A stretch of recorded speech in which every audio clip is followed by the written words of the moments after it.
So now I want to say a few words about teaching. So the most important thing that comes to my mind when I say these words is really I learned. I learned a lot by teaching because I have to stand in front of the students and say things with a convincing way, with confidence, explain. And that requires you to know the subject. You cannot just wave hands in the air. So that is how I really learned because I had to study a lot. The things that I was familiar with, now I had to question myself, why so? You talk about Euler Bernoulli beam theory. So why those restrictions? What are the implications of these restrictions?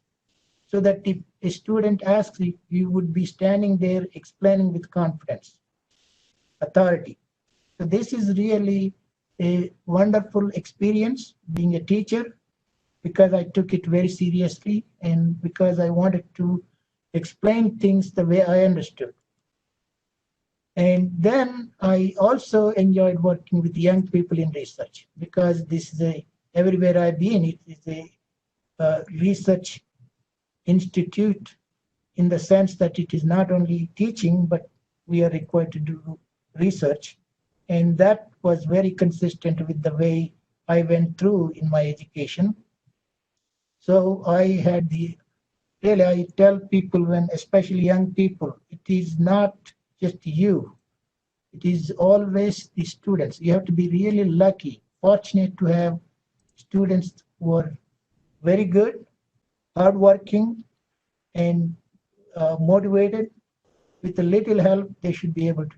And I had those things in my students. I was very, very fortunate to have these people and the working with them. And, young people always bring energy to you and excitement that drives you. And there is no other profession in the world. I mean, people might think of priestly class or others, but I think the teaching profession at all levels, I'm not talking about just college, starting from kindergarten, they are the most important people who have the ability to mold both as a person and their character ability, of course. We cannot change completely, but we have the opportunity to mold these young people and in building their professional future and their character as well. So this is why I feel a teaching profession is not only just a noble, but it has practically has the ability to mold people to become good citizens of the society. So when one thinks of it as a job, but it is really a responsibility. I'm talking about teachers should take it as a major responsibility to work with these students and help them. So you must have passion for it, passion for learning and passion for communicating your understanding of subjects in a fashion the student can comprehend. So teachers must put really selfless efforts to make their own hard-earned knowledge and expertise accessible to motivated students. And of course, you can only do so much. You can take the horse to the water, but the horse has to drink. So that is the way I see. You have to motivate, you make them excited, but they have to have their own initiative to learn. But we must do our job. We must derive personal reward, not from demonstrating to students that we are experts, but from being able to explain complex ideas in a way that they can comprehend and ultimately master these ideas and utilize them in their professional careers, whether they are in industry or in academia. Of course, main things that I feel in teaching is clarity and physical insight of explanations that we give them, especially most difficult topics. And I also believe you have to go through relevant examples to illustrate, because saying these very complicated ideas, without examples, many people don't see it, especially students of engineering. Mathematics is a different thing. You can come up with an abstract idea and then you use some example to illustrate how they are special cases, but we have to build.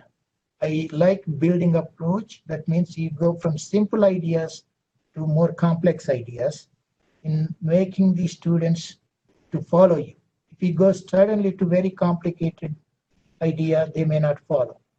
So along the way, you should never be shy of mathematical rigor because mathematics is the language of engineers.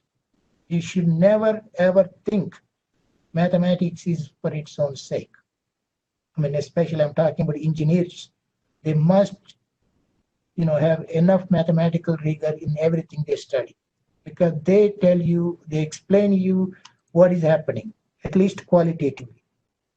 So it is very important to me as a teacher to follow such a approach where mathematics was a integral part of my teachings. So especially for young people out there, and I'm sure that many of you, met me one way or the other, and my advice to you is to tell you that every time you teach a course, you should prepare. Even if you taught it 10 times, night before and few minutes before going to the class, you must review in your own head or on a sheet of paper what you're going to cover. This is very important. You don't walk into the class while cleaning the board, you say, oh, what I'm going to do today. And that will show up not performing well in the class. So you must prepare every time. And you relate what you teach. I mean, topics that you are going to teach to common sense thinking and to material covered in the previous courses that are considered to be prerequisites. So I also did this both in terms of classroom teaching and also books. Introduce fresh ideas from your own personal research. I think it is always good because it excites. They may not find it in the textbook, but you say things, you relate to it. Something you were working on your research, if it is relevant, you should bring that into the classroom. Be open and fair to your evaluations in your evaluation of assignments or tests, because this is something I think we tend to, as human beings, always, somebody who comes and sees you more often tend to think that student is your favorite. Well, it's not necessarily because they didn't understand enough, they are seeking help. So don't develop this kind of partiality just because you happen to see them or talk to them. So you have to evaluate what you see on the papers, whether assignment or exam papers. Don't think beyond that. Okay? You can encourage them in any way you want, especially those who are not performing well, give enough encouragement. You can offer more help and also allow sufficient time for questions and office visits. And this is very important, especially if you're teaching large sections that have many students. So if many of them may be shy or feel that they cannot ask or feel uncomfortable to ask in the group. So you have to provide them opportunity through office visits. And also, it's one of the things that young faculty tend to, try to help or may think that their teaching evaluations will be better if they give them makeups. I think that's wrong. You never allow, you should avoid and discourage giving any makeup exams. And sometimes they even ask after the final exam, oh, how do I make up my grade? I say, no, sorry, it's too late. Because even who got a B wants to make up to get an A. So there is no end to it and it is not fair. So giving too much help also is not a good thing because you make them parasites. They will not have that help once they leave this place. So you should know how much help you should give. And it should be always, if they are really drowning and they are 6 feet away from you, you only throw 5 feet rope because they have to swim or move toward that rope 1 yard. That means that shows they're trying. So you must not give too much help and feeling that, oh, I'm helping, but you're not helping because they become used to it and that help will not come once they leave this place. Now, the other responsibility, especially in university, and this is true even in an industry, because senior members can mentor younger people, junior members. So, especially in the context of university environment, a teacher must be a mentor to his students, postdocs, and even junior faculty. So, this is a very important responsibility people should take seriously. So the focus of mentorship is not just to help. Helping means, tell them where to get money or how to write paper, but really develop that person and during her or his career. So you have to be there in anything, everything that they have questions. Sometimes it may be even personal questions, non-related to university, but that kind of confidence they have to have in you. And that comes by having the right kind of chemistry developed between you and the mentees. So a mentor must commit in a caring way. This involves taking part in the learning process side by side with students, postdocs, and colleagues, especially those who are in industry. They have to do the same kind of thing, because mentoring is really a very important aspect of life. No matter what you do, I'm not saying just as a teacher, but any job you do, helping younger people or juniors to learn the art and skills of that profession, and being taught things about the life.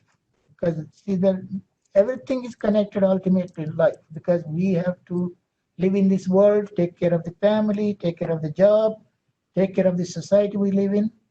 So all of these are at our heart, one day or the other. And also, you must treat students, postdocs, just because they are not same level as you, you should not treat them something that they're, not up to you. So that is not the way. You have to treat them like you would treat your colleague, fellow, professional. And you also teach your students and colleagues the art and skills of teaching, research, proposal writing, oral communication, and interpersonal skills. All of these may look like more related to academics, but this is true even in industry, especially in high-tech industry.